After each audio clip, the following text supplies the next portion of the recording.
প্রিয় দর্শক আসসালামু আলাইকুম। আ একটা দুঃসংবাদ নিয়ে আপনাদের কাছে লাইভে আসা। আমার আ ফেসবুকে, ইউটিউবে কিছুক্ষণ আগে আপনাদেরকে জানানো হয়েছিল যে আ পিডিআর এর সদস্য জনাব এনামুল হক তিনি আর আমাদের মাঝে নাই। আজকে আপনারা জানেন যে বিডিআর এর আ চলছিল। বিডিআর এর আ শুনানি আছে আজকে। তাদের জামিন শুনানি হবে। এনামুল ভাই উনারও ১০ বছরের সাজা ছিল। সেই ১০ বছরের সাজার মেয়াদ শেষ হয়েছে আরো ৫ বছর আগে।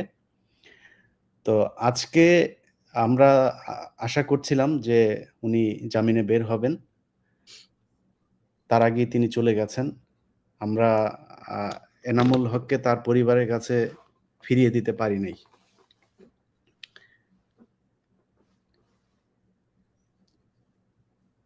আমাদের বিপ্লবী সরকার, এই বিপ্লবী সরকার ৬ মাস পার করেছে। এই ৬ মাসের ভেতরে শেখ হাসিনা যাদেরকে শাস্তি দিয়ে গিয়েছে তাদের তো শাস্তি হচ্ছেই। যাদেরকে খালাস দিয়ে গিয়েছিল তাদেরকেও এই ৬ মাসের ভেতরে শেখ হাসিনার সরকারের সেই সাজাপ্রাপ্ত কথিত আসামিরা তাদেরকে ছাড়ার সুযোগ এই সরকার পায় নাই। আমাদের সাথে উপস্থিত আছেন এনামুল ভাইয়ের ছেলে। তিনি এমনিতেই অসুস্থ ছিলেন, খুবই অসুস্থ ছিলেন। কালকে রাত ৩ টায় উনি বাসায় এসেছিলেন। আ তার চিকিৎসা নিয়েও নানান সমস্যা হয়েছে। আমরা রাসেল ভাইয়ের কাছ থেকে শুনি যে কি অবস্থায় ছিলেন, তিনার আ সবশেষ পরিস্থিতি কি ছিল, জেল কর্তৃপক্ষ, হাসপাতালের চিকিৎসা এসব জায়গাগুলোতে কেমন সহযোগিতা পেয়েছেন বা সরকারের কাছ থেকে আমাদের বিপ্লবীরা তো এই দেশটা স্বাধীন করল, তাদের কাছ থেকেই কি ধরনের সহযোগিতা পেয়েছিল সেই বিষয়গুলো একটু জেনে আসি। রাসেল ভাই।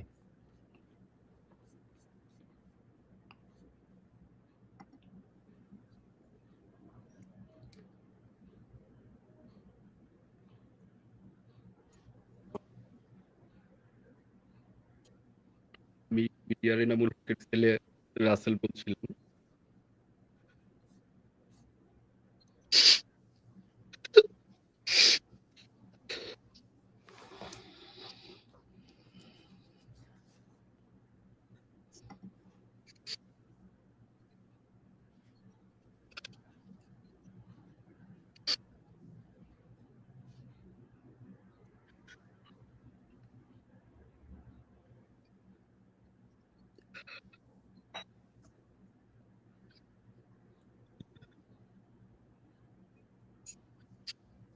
আজকে আমার বাবা সকাল ৭ ঘটিকায় এই পৃথিবীর মায়া ত্যাগ করে চলে গেছে। ওনার জীবদ্দশায় ওনার জন্য কোনো কিছু করতে পারি নাই আমরা। লাস্ট ডক্টর যখন হসপিটালে উনি ভর্তি হয় তার ১৫ দিন পরে ওনাকে ওনার অবস্থা যখন অবনতির দিকে যায় তখন ওনার জন্য আইসিইউ বরাদ্দ করা হয়। বাট আইসিইউতে মাত্র ১৫ শয্যা বিশিষ্ট আইসিইউ। যদিও কোনোটা খালি হয় তো সেক্ষেত্রে কোনো প্রভাবশালী লোকের তত্ত্বাবধানে হয়তো অন্য কেউ এখানে চলে যায়। লাস্ট গতকালকে আমরা একটা আইসিইউ পাইছি কোন একটা ডাক্তারের মাধ্যমে। তার কাছে করজোর রিকোয়েস্ট করে তার অবস্থা যখন তার সাথে মানে অবিরত খিঁচুনি সাথে রক্ত চলে আসছে তখন আমরা ওনাকে জরুরি ভিত্তিতে আইসিইউতে নেওয়া হয়েছে। জাস্ট ২:৩০-৩টার দিকে বাট সকালবেলায় মানে খবর আসছে যে উনি মারা গেছে। আর এই হচ্ছিল চিকিৎসার সার্বিক পরিস্থিতি। আর উনি গত ২ বছর যাবৎ আপনার গত ২ বছরে দুইবার ব্রেন স্ট্রোক করছে। করার পরে উনার মানে উনি একদমই মানে প্যারালাইজড হয়েছিল। নড়াচড়া করতে পারে নাই। লাস্ট ৬ মাস যাবৎ উনি কোনো কথাও বলতে পারে নাই। এতটা কষ্ট নিয়ে উনি দুনিয়া থেকে চলে গেছে। উনার শেষ ইচ্ছা পর্যন্ত আমরা ভালো করে শুনতে পারি নাই। উনি লাস্ট পর্যন্ত উনি মেমোরি লস ছিল, উনি কাউরে চিনতে পারে নাই।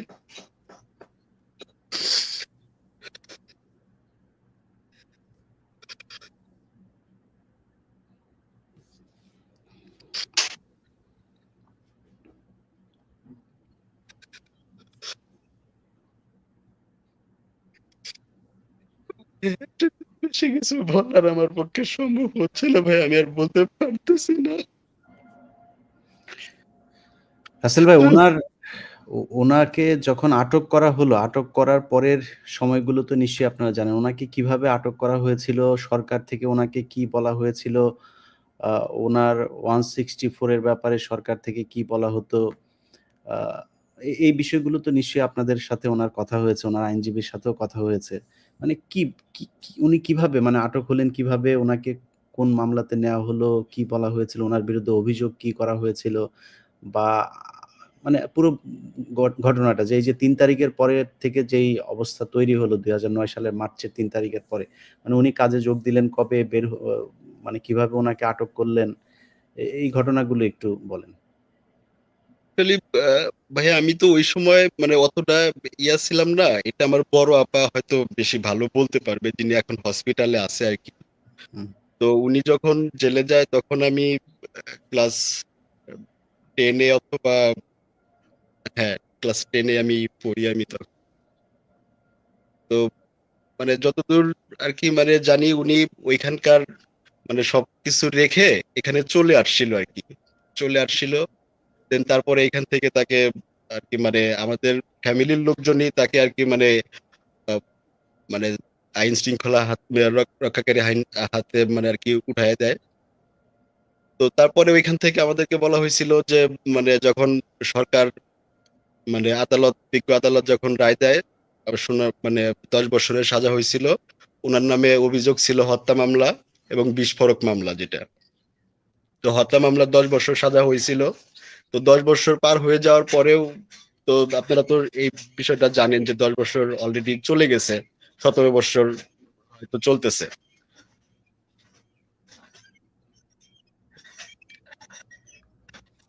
উনি অসুস্থ হন কবে থেকে? বা অসুস্থ হন কিভাবে? কি অসুখ ছিল উনার? উনার তেমন কোনো অসুস্থ ঐরকম না। হঠাৎ করে গত ২ বছর আগে একটা স্ট্রোক করছিল। আপনার উনারে সোহরাওয়ার্দী হৃদরোগ ইনস্টিটিউট যে ওইখানে নেওয়া হয়েছিল। তো ওই সময়ে মোটামুটি ভালোই সুস্থ ছিল আরকি। দেন আপনার মানে হঠাৎ করে আপনার গত ১ বছরের ভিতরে উনি বেশি আরকি মানে অসুস্থ হয়ে পড়ে আরকি। আপনার আ আরেকবার স্ট্রোক করার পরে প্যারালাইজড হয়ে গেছে। প্যারালাইজড হওয়ার পরে নড়াচড়া করতে পারে নাই। তো আমরা ওইখানকার যে আরো যে লোকজন ছিল কয়েদি তার দ্বারা মানে আমরা সেবা যত্ন করাইতাম আরকি। বাট ওইখানে আসলে কি ধরনের সেবা সে পাইতো ওইভাবেও মানে বলতে পারে নাই সে আমাদের কাছে। কারণ সে তো ওইভাবে কথাই বলতে পারে নাই ভালো করে। সপ্তাহে ১ দিন আমাদের কাছে ফোন দিত। মানে তার কথা বোঝা যাইতো কি যাইতো না এরকম। উনার বক্তব্য আমরা অন্যজনের মাধ্যমে শুনতাম। মানে এই ছিল উনার আসলে সার্বিক পরিস্থিতি লাস্ট ১ বছরের। এবার চিকিৎসার ব্যাপারে কি কোনো সরকারের কাছ থেকে যখন অসুস্থ না, হলে আমরা চিকিৎসা চিকিৎসার নেওয়া ব্যাপারে সরকারের কাছ থেকে কোনো কিছু পাই নাই। যখন আপনার জেল হাজতে যখন উনি বন্দী থাকে, যখন গুরুতর অসুস্থ হয়ে যায়, তখন পুলিশের মাধ্যমে কোনো একটা হসপিটালে তাকে স্থানান্তর করা হয়। জাস্ট ওই পর্যন্তই। আমরা ওইখানে যতক্ষণ না পর্যন্ত গেছি, আমার বাবারে ওইখানে ওই অবস্থায় ফেলে রাখছে। মেঝেতে ফেলে রাখছে। কোনো একটা মানুষ তার কাছে নাই। মানে কোনো প্রকার কোনো নাই। মানে এরকম একটা অবস্থা। উনাকে যখন নিয়ে যায় তারপরেও আমরা জানতে পারি না যে উনি হসপিটালে আছে। মানে আমাদেরকে কেউ জানায় না। আমরা যখন ওইখানে যাই তখন আমাদেরকে নানানভাবে হেনস্থা করা হয়। আপনি কে? আপনি কোথা থেকে আসছেন? আপনাকে কে খবর দিছে? এই ধরনের মানে প্রশ্নবিদ্ধ করে। মানে তারপরে যখন তাদেরকে চা নাস্তা খাওয়ানোর জন্য যদি কোনো কিছু যদি আমরা দেই, দেন তারপরে তার কাছে আমাদেরকে যাইতে দেয়। এই হচ্ছে হলো সার্বিক পরিস্থিতি মানে ভর্তি হওয়ার যেদিন ভর্তি হয় হসপিটালে মানে তখনকার বিষয় যেটা।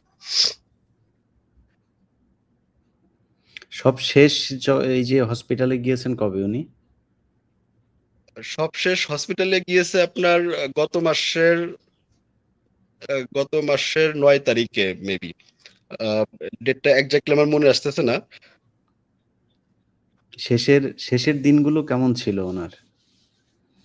উনি শেষের দিনগুলো লাস্ট গত ২ দিন যাবৎ উনার খাওয়া-দাওয়া বন্ধ হয়ে গেছিল, খাইতে পারে নাই। আ সাথে অবিরত খিঁচুনি আর নাক আর মুখ দিয়ে রক্ত আসছিল। লাস্ট ২ দিনের এইটাই আপনার ইয়া। আর মানে ডাক্তার বলে দিছিল যে আশা মানে উনার আসলে বাঁচার আশা মানে আশাটা আমরা নাই করতে পারি আর কি। কিন্তু তারপরেও আমরা যেহেতু মানে আমাদের স্বজন আমাদের বাবা, তো তারপরে আমরা হাতে পায়ে ধইরা আর কি মানে আইসিইউ পর্যন্ত উনাকে আমরা নিছিলাম আর কি, যে লাইফ সাপোর্টে যতক্ষণ থাকে। আর লাইফ সাপোর্টে গেলে হয়তো মানে হয়তো সে মারা যাবে নয়তো সে ফিরে আসবে, এটাই। লাস্ট 2 দিন উনার অবস্থাটা উনি কিছু খায়া যেতে পারেন আর কি। আর গত 7 দিন 8 দিন আগে থেকে উনাকে নল দিয়ে আমরা শুধুমাত্র স্যুপ খাওয়াইছি, নাকের ভিতরে নল দিয়ে জাস্ট ওই স্যুপ গুলা যে আছে স্যুপ গুলা খাওয়াইতে পারছি আর কি। আপনার পরিবারে কে কে আছেন এখন আর? ভাই বোন আমার কতজন? আমার মা মারা গেছে গত 9 বছর আগে। উনি ক্যান্সারের রোগী ছিল, 10 বছর ক্যান্সারের সাথে 10 বছর ক্যান্সারের সাথে উনি মারা গেছে। উনার কবরটা পর্যন্ত দিতে পারেন নাই আমার বাবা। আমরা 4 বোন, 1 ভাই।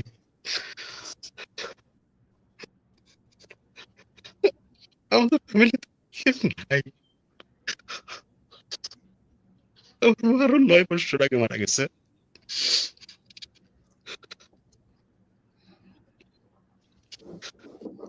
একটা ফ্যামিলি ধ্বংস হওয়ার মতো যা যা দরকার সবকিছুই ঘটছে ওনার ফ্যামিলিতে।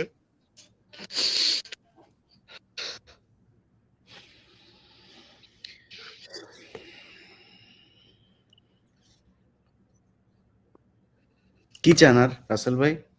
আসিফ নজরুল স্যার সরকারের কাছে কি চান না বলেন তো? আপনার আব্বার জন্য আর কি চান? আসলে চাওয়ার মতো কি আছে, কি বাকি রাখছে যাওয়ার মতো? হওয়ার মতো শুধু এইটুকুনি, যাতে আমার বাবার মতো আর যাতে কেউ যাতে কোথায় এইরকম অবস্থা যাতে না পড়ে। আর আমার বাবা এটা তো উনি স্বাভাবিক মৃত্যুবরণ করেন না, এটাকে উনি হত্যা করা হয়েছে। এটা তো আমি হত্যা বলবো, এটা হত্যা।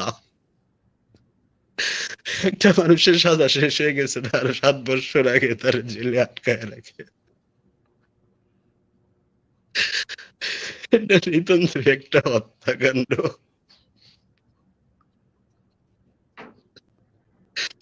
আমি আইনের পারপাস বুঝি না ওইভাবে, হয়তো আপনারা ভালো বুঝতে পারবেন।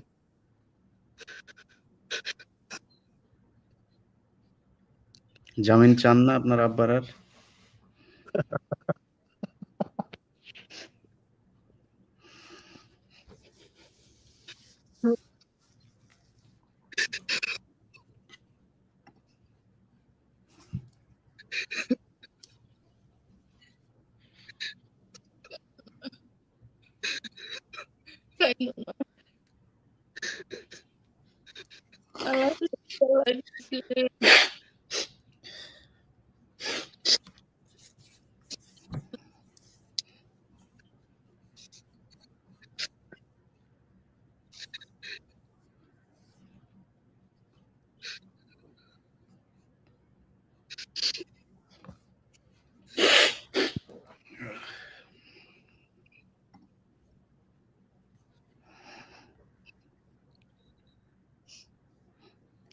হুম।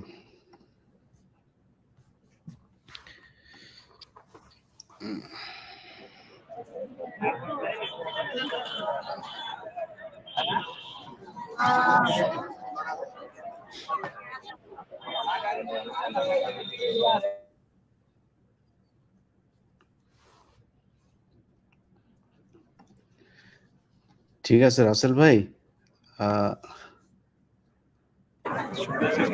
একটু যাও না।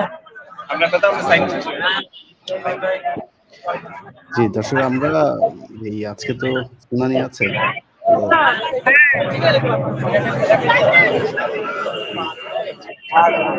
শহীদ ভাই আপনাদের ওই যে জেলখানার এখনকার অবস্থা কি? জেলখানার এখনকার অবস্থা কি? ভাই এখন এখন যে পরিস্থিতি, আজকে আমরা জানতে পারছি যে আজকে শুনানি হচ্ছে, জামিন শুনানি আছে এবং 2 জন সাক্ষী হাজির করছে আপনার এই রাষ্ট্রপক্ষ। এখন যে বিষয়টা হয়েছে আজকে ইতিমধ্যেই আপনি জানতে পারছেন যে 10 বছর সাজা শেষ হয়ে যাওয়ার পরেও শুধুমাত্র এই বিস্ফোরক মামলাটার জন্য এই মামলাটা দিয়ে এই বিডিআর সদস্যদের উপর, এই বিডিআর সদস্যদের পরিবারের উপর যে পরিমাণ জুলুম করা হচ্ছে, এটা ইতিমধ্যে দেশবাসী আমাদের এই ভাতিজার রাসেলের যে কান্না, এই কান্নার মাধ্যমে জানতে পারছে। ইতিপূর্বে আরো অনেক রাসেল কান্নাকাটি করছে, অনেক রাসেলের বোন কান্নাকাটি করছে, অনেক রাসেলের মা কান্নাকাটি করছে, কিন্তু আমরা এখনো দেখতে পাচ্ছি যে এই বিস্ফোরক মামলাটায় এখনো জামিনের সকল লোক মুক্তি পায় নাই। এখন এইখানে আজকে আমাদের সমস্ত বিডিআর সদস্যরা যারা ইতিমধ্যে জামিন পেয়েছে এবং যারা জামিন প্রত্যাশী, আমাদের সকলের দাবি যেন যারা নিরপরাধ তাদের জামিনে মুক্ত করা হয়। এবং পাশাপাশি আপনি জানেন যে এই ফ্যাসিস্ট শেখ হাসিনা উনি বিডিআর উপরে যে জুলুমটা করে গেছেন, এটা আমরা তো এই 15-16 বছর আমাদের পরিবার বলেন, আমরা নিজেরা বলেন, আমরা কেউ কথা বলতে পারি নাই। এখন আমরা হয়তো মিডিয়াতে কথা বলার সুযোগ পাচ্ছি, এই জন্য আপনাকে সহ যারা আমাদেরকে কথা বলার সুযোগ দিচ্ছেন তাদেরকে ধন্যবাদ জানাচ্ছি। এখন আমাদের কথা হলো, আমরা যেহেতু কথাই বলতে পারি না, আমরা জুলুমের শিকার ছিলাম, এই বিচার নিয়ে দেশের সুশীল সমাজ, রাজনীতিবিদ, সাংবাদিক ভাইয়েরা সবাই আপত্তি জানাচ্ছে। তাহলে বাংলাদেশের সকল শ্রেণীর মানুষ যদি এই শেখ হাসিনার বিচারকে নিয়ে আপত্তি জানাইতে পারে, তাহলে এই বিচারটা কেন এখনো সুষ্ঠুভাবে করা হচ্ছে না? আমরা আপনার মাধ্যমে এইটা দাবি জানাই, এই 57 সেনা কর্মকর্তার যে হত্যা, এই হত্যার বিচার আমরাও চাই, কিন্তু আমরা চাই সুষ্ঠু তদন্তের মাধ্যমে যাদেরকে অপরাধী সাব্যস্ত করা হবে তাদেরকেই যেন বিচারের আওতায় আনা হয়। আর সকল নিরপরাধ যারা বিডিআর জওয়ান রয়েছেন ভিতরে, তাদেরকে অচিরেই মুক্ত করা হয়। এখানে ভাই দেখেন, এই যে আমার পিছনে ভাবিরা আছে এবং এই যে আমাদের বিডিআর সদস্যের মায়েরা আছে, তারা সকাল থেকে কান্নাকাটি করতেছে যে আর কত আমাদের স্বামী, আমাদের ভাই, আমাদের স্বজন মারা যাবে এইভাবে। এই কয়েকজন একটু কথা বলবে, আপনি একটু ভাই এই তাদের কথাগুলো শুনুন। আসসালামু আলাইকুম।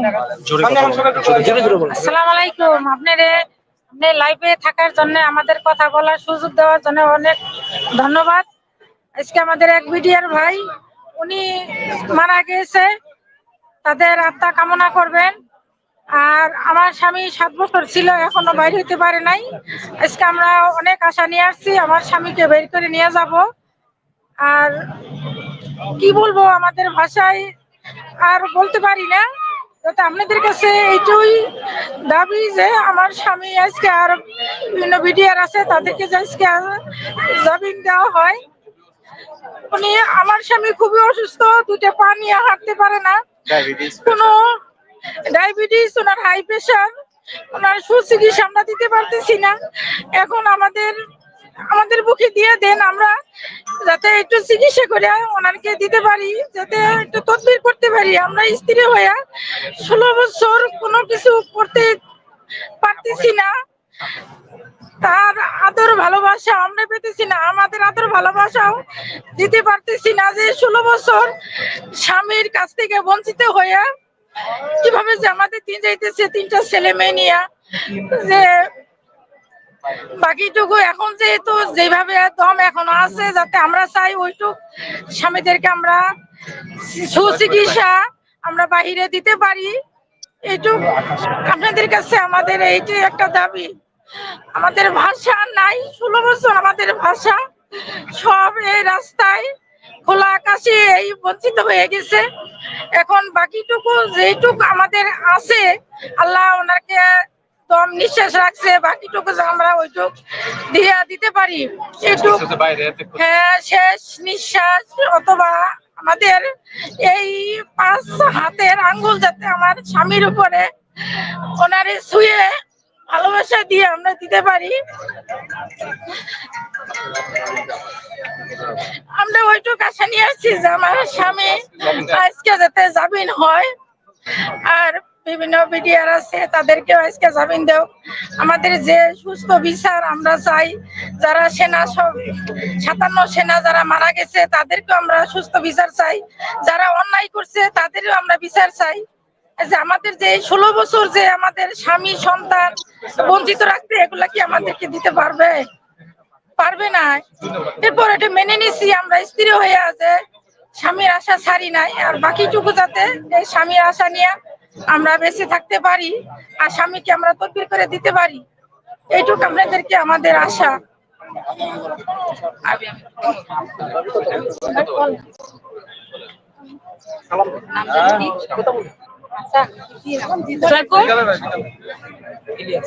ইলিয়াস ভাই, আমি এক বিডিআর সদস্যের ওয়াইফ। আমি মিডিয়া আসতে চাইনি, তারপরও আসতে বাধ্য হয়েছি। কেন? সবার মঙ্গল আমাদের কাম্য। তাই আমরা বিগত 16 বছর যাবত অনেক মানে নির্যাতন সহ করছি, সেটা মানে ভাষায় প্রকাশ করা যাবে না। আর এই যখন তখন শুনি যে এই বিডিআর মারা যাচ্ছে, ওই বিডিআর মারা যাচ্ছে, ওই আঙ্কেলে মারা যাচ্ছে। হ্যাঁ, তো আমরা দেখেন গত 19 তারিখ যে জামিন আসছে, যদি যে লোকটা কালকে মারা গেছে সেই লোকটা যদি এই 19 তারিখে জামিন আসতো, সে তো অন্তত এই 10 দিন 12 দিন তার ফ্যামিলির সাথে বসে বা শেষ নিঃশ্বাসটা তার ফিল করতে পারতো, বাবা মা ওয়াইফ আছে, হ্যাঁ, দেখতে পাতো। কিন্তু এটা তো সে পারলো না। কিন্তু আমার দাবি হচ্ছে একটাই, এই হাসিনা সরকারের আমরা বিচার মানি না, এবং যে বিচারটা করছে এটা আমরা মানি না, এবং যারা নিরাপদ বিডিআর আছে তাদের সবাইকে ছেড়ে দেওয়া হোক, এবং আমাদের যে যাদের ছাড়া হয়েছে তাদের পূর্ণ মানে চাকরি বহাল থাকবে, এবং পূর্ণ পিছনে যত ফ্যাসিলিটি আছে এটা আমাদের দিবে। এটা আমাদের অধিকার, এটা আমাদের রাষ্ট্রীয় অধিকার, এটা আমি চাই। আর হচ্ছে যে ধরেন যেভাবেই হোক আমাদের এখন যে নিরাপদ ভাইরা আছে, আর একটা দিনও যেন তারা জেলখানা না থাকে, তারা যেন এই আলো বাতাস খেয়ে অন্তত শেষ নিঃশ্বাস ত্যাগ করে, এটাই আমার বক্তব্য। আল্লাহ হাফেজ। আসসালামু আলাইকুম। আমি এক বিডিআর সদস্যের ওয়াইফ। আমরা চাই যে আমাদের যে আমার স্বামী সহ যত বিডিআর আছে এখানে সবাই মুক্তি পায়। আমার ছেলেটার বয়স 3 মাস। আমার ছেলেটা এখনো কান্না করে যে আমার আব্বু কেন আসেন আমার কাছে, আমার আব্বুরে আমি চাই। এখনো পর্যন্ত ওর বাবার ছোটটুকু পায় নাই। আমরা চাই সবাই নির্দিবিরা সবাই বের হোক, আজকের মধ্যে তাদের জামিনের ব্যবস্থা করা হোক।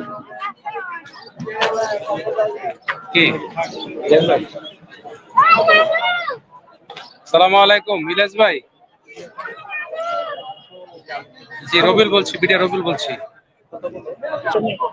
আলহামদুলিল্লাহ, আমরা আশা করি এই সরকার, বর্তমান যে সরকার আছে, আমরা তাদের কাছে খুব বেশি আশা করি। আমরা খুব আহামরি কিছু আশা করি না, আমরা জাস্ট ন্যায় বিচার চাই। ন্যায় বিচার করলে ইনশাল্লাহ আমরা আশা করি যারা নিরপরাধ আছেন তারা অচিরেই মুক্তি পাবেন, এবং মুক্তিটা খুব তাড়াতাড়ি হওয়া উচিত। এই সরকারের আমলে যদি আমাদের মুক্তির জন্য আন্দোলন করতে হয় বা এই ধরনের কোনো মুভমেন্টে যেতে হয়, সেটা খুব লজ্জাজনক। আমরা এই সরকারের কাছে খুব বেশি আশা করি, আর সেই আশাটা কিন্তু মানে খুব বেশি কিছু না। আমরা জাস্ট ন্যায় বিচার চাই। ন্যায় বিচার করেন, এটাতে আমরা খুব সন্তুষ্ট। এবং আমরা যে মুক্তি পেলাম, এই যে কোর্টে আজকে আসলাম, অনেক দূর দূরান্ত থেকে মানুষ আসছে যাদের বাড়ার টাকাও নেই। এটা বলতে লজ্জার কিছু নেই। 16 বছর আমরা একদম নিঃস্ব হয়ে গেছি। তারপরেও এই যে এখন আসলাম, অনেকের বাড়ার টাকা নাই, দেখে দাঁড় করে এই সুদূর আপনার মনে করেন উত্তরবঙ্গ থেকে আসছে, চিটাগং থেকে আসছে, সবার তো আর্থিক অবস্থা একরকম নাই, আমরা সবাই জানি। তো আমরা সরকারের কাছে আবেদন যে আমাদের জামিন যেহেতু দেওয়া হয়েছে, সেই জামিনটা যেন পার্মানেন্ট করা হয়, এবং হাজিরা থেকে যেন আমাদেরকে, এবং এই মামলাটা দ্রুত যেন নিষ্পত্তি করে। এই মামলাটা বাতিলযোগ্য মামলা, এই মামলার কোনো আয়ু নাই, এই মামলার কোনো ইনভেস্টিগেশন হয় নাই। আয়ু নিজে কোর্টে বলে গেছে যে এই মামলা সে ইনভেস্টিগেশন করে নাই। একবার একটা মাত্র জবানবন্দি নিয়ে 2টা কোর্টে চালাচ্ছে, এটা একবারে অনৈতিক। আমরা চাই এই মামলাটা অনতিবিলম্বে যেন উইথড্র করা হয়। এটা শহীদ পরিবার এবং আমাদের দাবি। শহীদ পরিবার নিজেরাও বলছে 20 লক্ষ টাকা সুদ দেওয়া হয়েছে একমাত্র একটাই কারণে, যে বিডিআরদেরকে মৃত্যু নিশ্চিত করার জন্য কারাগারে। এটা শহীদ পরিবার বলছে, আমরা কিন্তু বলছি না, আমরা তো ভুক্তভোগী। আমরা চাই সরকার যেন আমাদের প্রতি ন্যায় বিচার করে, এবং আমরা যারা অসহায় পরিবার আছি দীর্ঘদিন, আমাদের কিন্তু অনেক স্বপ্ন ছিল আমরা দেশ সেবা করব। সুতরাং আমরা চাই সরকার আমাদেরকে একটা ফ্যাসিলিটিস দেখ, আমাদের হারানো সম্মান ফিরিয়ে দেক, এবং আমাদের যে সমস্ত ভাইয়েরা এখনো কারাগারে আছে এই মিথ্যা মামলায় অনতিবিলম্বে তাদের মুক্তির ব্যবস্থা করা হয়। আসসালামু আলাইকুম ইলিয়াস ভাই, আমি সোহেল ভাই। যখন হত্যা মামলা চলতেছে রানিং, তখন আপনার বিস্ফোরক মামলার সময় আব্দুল কাহার আকন এই মামলার তদন্তকারী কর্মকর্তা, ওনাকে আমাদের আইনজীবীরা জিজ্ঞাসা করছে আপনি কি এই মামলা তদন্ত করছেন? উনি বলছেন না, আমি এই মামলা তদন্ত করি নাই। এই মামলার বাদী নবজ্যোতি খিসা, ওনাকে জিজ্ঞাসা করা হয়েছে আপনি কি এই মামলার বাদী? উনি বলছেন না, আমি এই মামলার বাদী না। তাহলে ভাই, দেশবাসীর কাছে প্রশ্ন আপনার কাছে এবং দেশবাসীর কাছে, যে মামলার বাদী বলতেছে আমি এই মামলা বাদী না, যে মামলার তদন্তকারী কর্মকর্তা বলতেছে আমি এই মামলার তদন্তকারী কর্মকর্তা না, তাহলে কিসের ভিত্তিতে এই মামলাটা চলতেছে? আজকে এই মামলা থাকার কারণে আমার এক সাথী ভাই আজকে মৃত্যুবরণ করছে। ভাই, আজকে আমার সাথী ভাই জেলখানায় মৃত্যুবরণ করছে, তার পরিবারগুলা তাকে দেখতে পারে নাই। তার জানাজা দিবে, সেখানেও অনেক ভেজাল করতে হবে, অনেক ধাপ আগে নিতে হবে। আমার সাথী ভাইরা ধীরে ধীরে দুঃখে দুঃখে জেলখানার ভিতরে মারা যাচ্ছে। আমি 16 বছর পরে আজকে জেল থেকে 22 তারিখে বের হয়েছি, কিন্তু আমার সাথী ভাইরা এখনো জেলখানায়। তারা নিরপরাধ, তারা কোনো অপরাধ করে নাই। আমরা তাদের সাথে ছিলাম, আমরা 16 বছর পর্যন্ত তাদের সাথে একসাথে খাইছি, একসাথে ঘুমাইছি। তারা সম্পূর্ণরূপে নির্দোষ, একটা ব্যক্তি এই মামলার সাথে জড়িত না, কিন্তু তাদেরকে জড়িত হিসাব করে তাদেরকে ভিতরে রাখা হয়েছে। ভাই, আজকে আপনার মাধ্যমে আমি এই দেশবাসীর কাছে অনুরোধ করব, আপনারা সবাই এক হয়ে আওয়াজ তুলুন, যেন এই নিরপরাধ বিডিআর ভাইদেরকে অচিরেই এবং আজকে যেন এই নিরপরাধ ভাইদেরকে মুক্তি দেওয়া হয়। আর একটা যেন আমার সাথী ভাই জেলখানার ভিতরে মৃত্যুবরণ না করে, কারণ এই মৃত্যুবরণের দায়ভার কে নিবে ভাই? আজকে যে আমার সাথী ভাই মারা গেছে, এই দায়ভার কে নিবে ভাই? আজকে যদি গত তারিখে আমার এই সাথী ভাইয়ের জামিন হইতো, তাহলে আজকে তার ফ্যামিলি তাকে কাছে পাইতো, তার এই জেলখানার ভিতর থেকে পোস্টমর্টম করিয়া তারপরে তাকে বের করা লাগতো না। আজকে সে স্বাভাবিকভাবে মৃত্যুবরণ করতো যদি তার আল্লাহ পাক তার হায়াত না রাখতো। কিন্তু আজকে আমার সাথী ভাই আজকে মারা গেল, এই দায়ভার কে নিবে? অবশ্যই এই কি সরকার নিবে? তাহলে যদি এই সরকার না নেয়, তাহলে আজকে আমি বলবো এই অচিরেই আমার যে সমস্ত নিরপরাধ ভাইরা জেলখানার ভিতরে আছে তাদেরকে মুক্তি দেওয়া হোক, এই বলে আমার বক্তব্য শেষ করছি। আসসালামু আলাইকুম।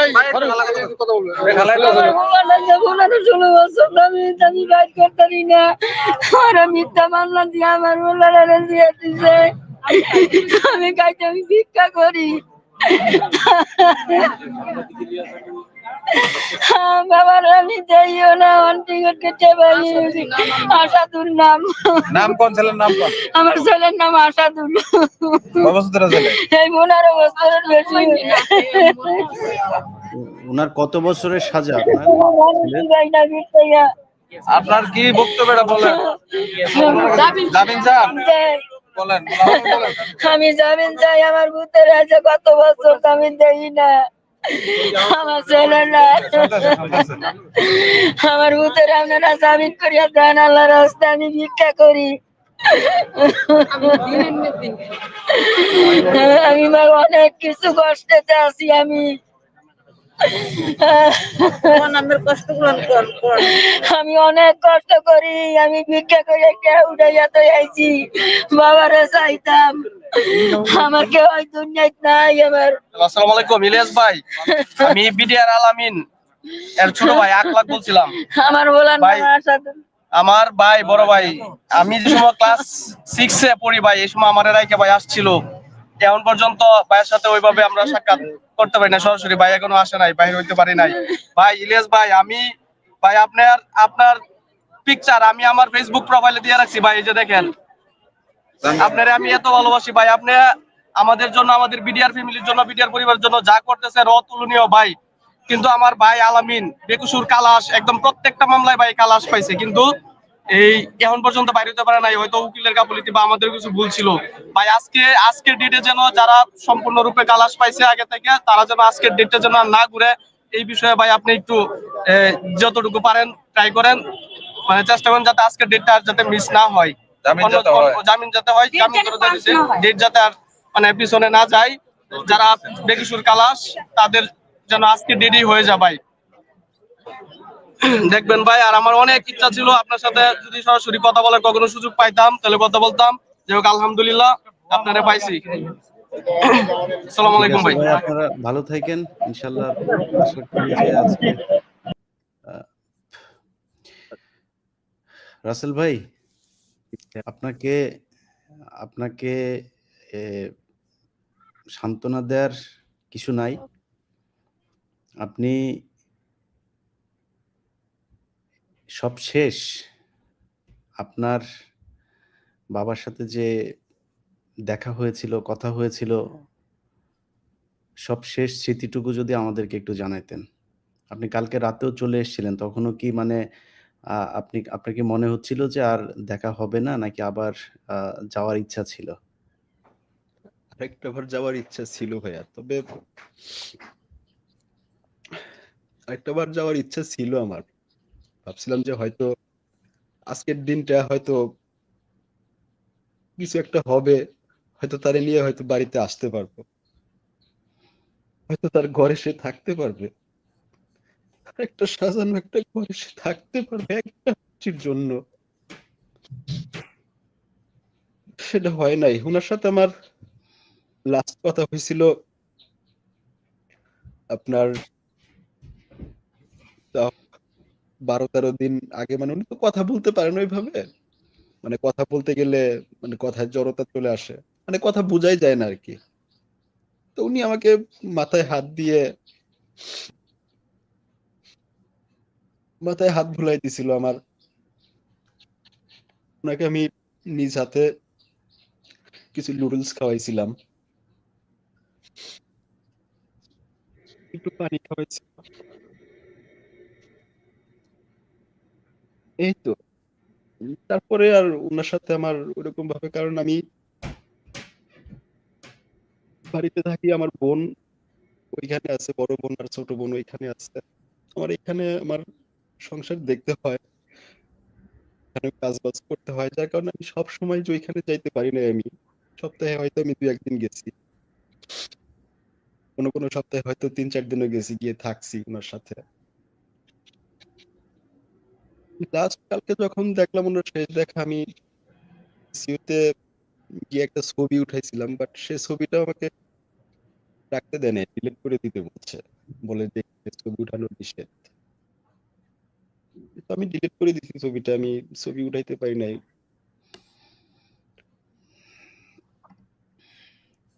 গতকালকে লাস্ট সন্ধ্যার দিকে ওনার সাথে আমার মানে ওনাকে আমি দেখছি আর কি। তারপরে আমি চলে আসছি, রাত্রি 2টার দিকে আমি বাড়িতে আসছি আর কি। গাজীপুরে একটা গার্মেন্টস ফ্যাক্টরিতে গ্যাঞ্জাম হয়েছিল, ওইখানে 3 ঘন্টার মতো জ্যামে ছিলাম, যার কারণে আসতে আমার লেট হয়েছে। আর আজকে সকালবেলা আমার ভাগ্নে আছে ওইখানে, আমার ভাগ্নে আমাকে ফোন দিয়ে জানাইতেছে যে নানা তো আর নাই।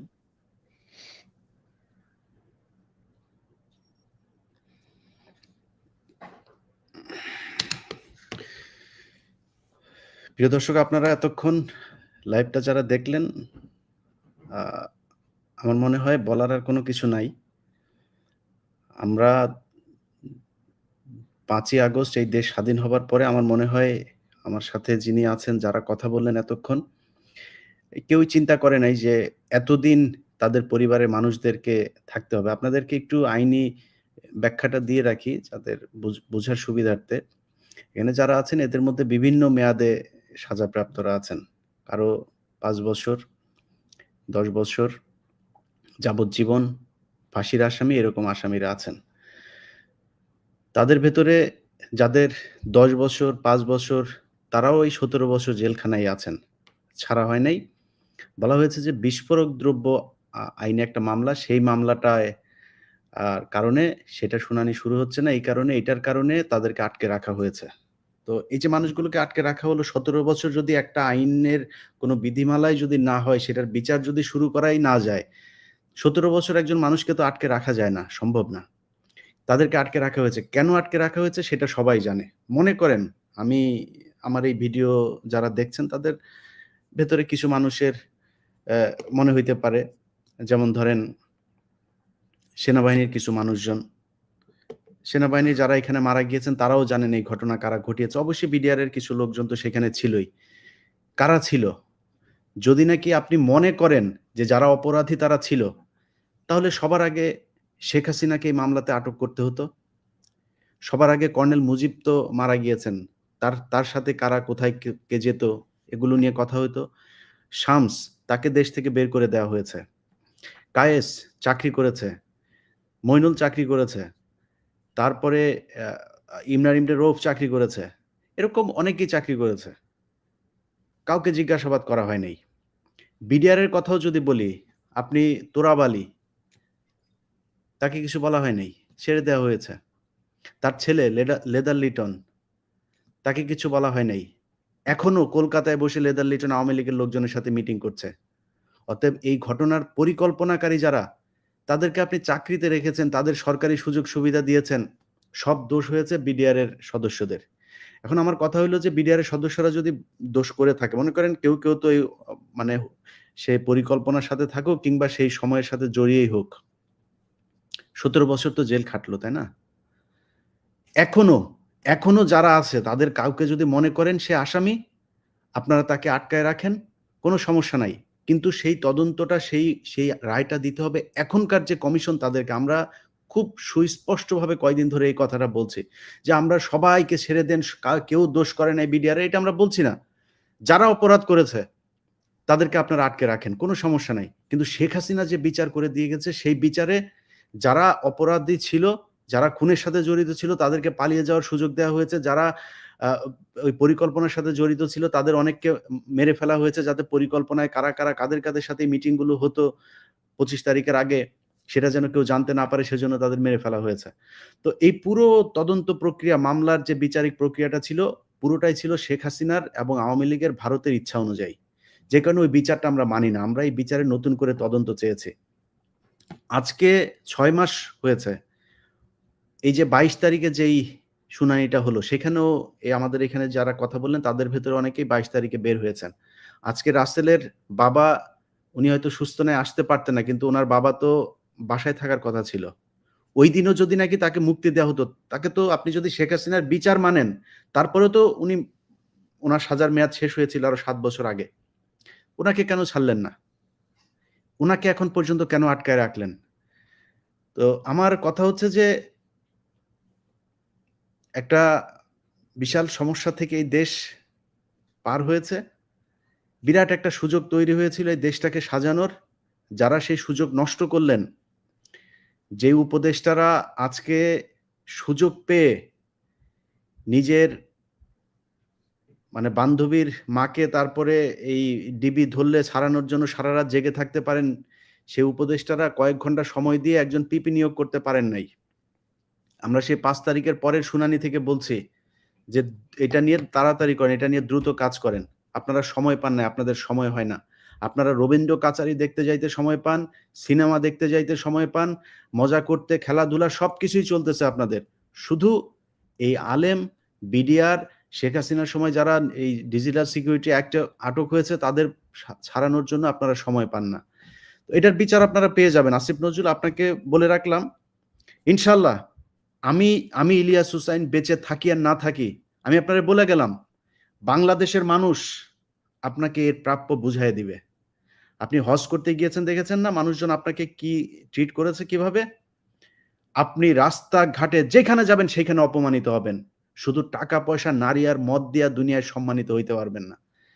এইটার বিচার এই রাসেলদের চোখের পানির, প্রতিটা ফোঁটা চোখের পানির মূল্য আপনাকে দিতে হবে। আপনি রাসেলের বাবাকে ফিরিয়ে দিতে পারবেন আজকে যদি আপনি ওনার সহকর্মী যারা ছিল, যারা সাজার মেয়াদ শেষ হয়েছে, তারা ছাড়া পায়, রাসেলের বাবা তো আজকে ছাড়া পেত, তাই না? আপনি এই কয়দিন আগে দিলেন না কেন? এই 6 মাস আপনি কি করলেন? এটা তো একটা সাধারণ ক্ষমা ঘোষণা করেও তো একটা কিছু করা যাইতো, যে শেখ হাসিনার মামলায় যারা ছিল তারা সব নির্দোষ, আমরা নতুন করে বিচার, আপনি আটকায় রাখতেন তাদেরকে। আবার যারা আপনি সময় নিতেন, ওকে ঠিক আছে আমরা 1 মাস তদন্ত করবো, 1 মাস তদন্ত করে 2 মাস তদন্ত করে তারপরে দেখবো যারা নির্দোষ তাদেরকে ছেড়ে দেব। আপনি হাসিনার সেই বিচারের কন্টিনিউশন আপনি চালায় যাচ্ছেন। হাসিনার সবকিছু মানেন, খালি হাসিনার সংবিধানটা মানেন না। ওর সংবিধান ভায়োলেট করে আপনি এসে রাজা হয়ে গেলেন। আপনি কোন সংবিধানের কোন আইন অনুযায়ী আপনি করেছেন, এই সরকার গঠন করেছেন? শেখ হাসিনাকে কোন আইনে আপনি অপসারণ করেছেন, বরখাস্ত করেন, কোন আইনে? আপনি আজকে আইন দেখান, বিডিআর এর এনামুলের ছেলে তারপরে গিয়া ছবি তুলে দেখে সেই ছবি আপনি ডিলিট করাই দেন, আইন দেখান আমাদেরকে। আমি খুব সুস্থ মাথায়, খুব সজ্ঞানে আপনাদেরকে আজকে একটা কথা বলে দিয়ে যেতে চাই। বিডিআর এর সৈনিকদেরকে অতি দ্রুত, আজকেও যদি নাকি কাউকে জামিনের বাইরে রাখা হয়, অতি দ্রুত যদি নাকি এই শেখ হাসিনার এই মামলা বাতিল করে নতুন মামলা, নতুন কমিশন, নতুন তদন্তের আওতায় নিয়ে যাওয়া না হয়, তাহলে এমন পরিস্থিতি তৈরি করা হবে যেই পরিস্থিতি সামাল দেয়া আপনাদের জন্য কষ্টকর হবে। মনে করার কোনো কারণ নাই, কোনো ধরনের খারাপ পরিস্থিতি হলে ভারত কিংবা আওয়ামী লীগ কোনো সুযোগ যদি নেয়ার সুযোগ পায়, সেটাতে শুধুমাত্র আমি ক্ষতিগ্রস্ত হব, ক্ষতিগ্রস্ত আপনি হবেন আসিফ নজরুল। আপনার সাথে যারা যেসব লোকজন নিয়ে এখন নানান জায়গায় তদবির বাণিজ্য করে শত শত হাজার হাজার কোটি টাকা কামাচ্ছেন, কেউ কিন্তু রক্ষা পাবেন না। অতএব পরিস্থিতি ঘোলাটে করার চেষ্টা করবেন না। খুব ঠান্ডা মাথায় বলে দিয়ে গেলাম আজকে। বিডিআর এর এই মামলার নতুন কমিশন অনুযায়ী তদন্ত করতে হবে, মামলা পরিচালনা করতে হবে, পেছনের মামলার সব কার্যক্রম বাতিল করতে হবে এবং সেটা অতি সত্বর করতে হবে। আমরা যেই সাধারণ এই মানুষগুলো আজকে ভিডিওটা দেখছে, আপনারা যারা এখন দেখছেন, আপনাদের সবার কাছে অনুরোধ থাকবে ভিডিওটা শুরু থেকে দেখেন। আমরা প্রায় ৪২ মিনিট এখানে কথা বলেছি। বিডিআর হত্যাকাণ্ড নিয়ে মানুষের কি চাওয়া, আমার সাথে এখন যিনি আছেন, যারা শুরু থেকে দেখেন নাই তাদের জ্ঞাতার্থে জানিয়ে রাখি, উনি হচ্ছেন বিডিআর সদস্য জনাব এনামুল হক। তিনার সন্তান এনামুল হক আজকে সকাল ৭টায় মারা গিয়েছেন এবং উনি ১০ বছরের সাজাপ্রাপ্ত ছিলেন। আরো ৭ বছর আগে ওনার সাজার মেয়াদ শেষ হয়েছে, তারপরেও তাকে ছাড়া হয় নাই। তিনি বন্দী অবস্থায় আজকে সকালে মারা গেছেন। এই বিচার বাংলাদেশের মানুষের কাছে দিয়ে গেলাম, আপনারা এটার বিচার করবেন। আল্লাহ হাফেজ।